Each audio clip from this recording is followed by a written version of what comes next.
It can be difficult to know where to turn to get your news. I'm here to present the most important stories from each week without bias. My name's Andrew Cawley, and this is Real News. Pink posted a video saying that we, the people, should be angry that she got a virus test when many of us cannot. Well, Pink, you're in luck. I'm furious! There are many people to mourn during this quarantine, but let's take a moment for Uber drivers who no longer have anyone to talk to about the banned fish. As quarantine continues, there's only one thing that will ensure our survival, which is why I ask, Mitch McConnell, when will you release your nude photographs? Cigarette makers are joining the efforts to produce a coronavirus vaccine.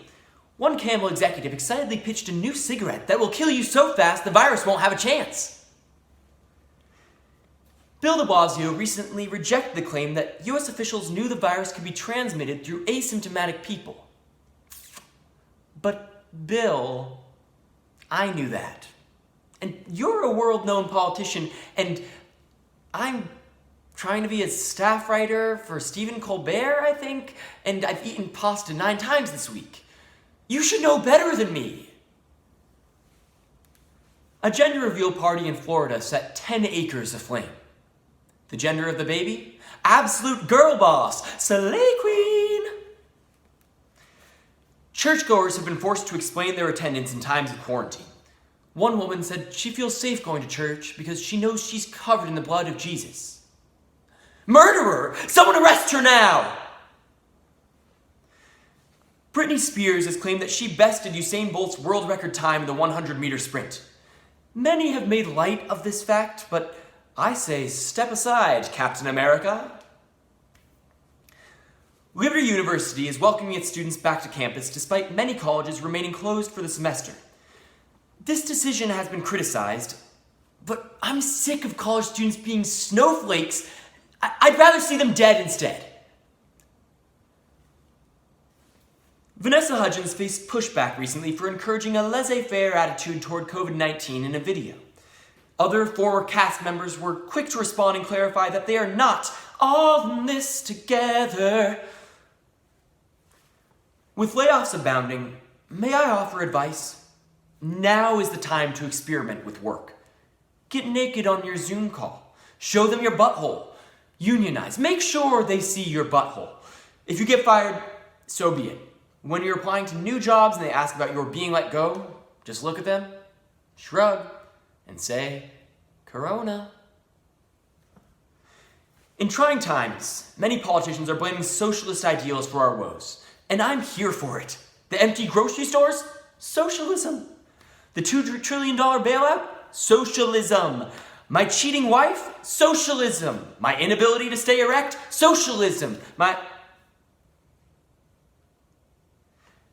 In normal years, tax season would be upon us. But the deadline has been postponed until July, which is great for procrastinators as well as people who might die between now and July. A couple of weeks ago, a grocery store threw out $35,000 worth of food because a customer intentionally coughed on it.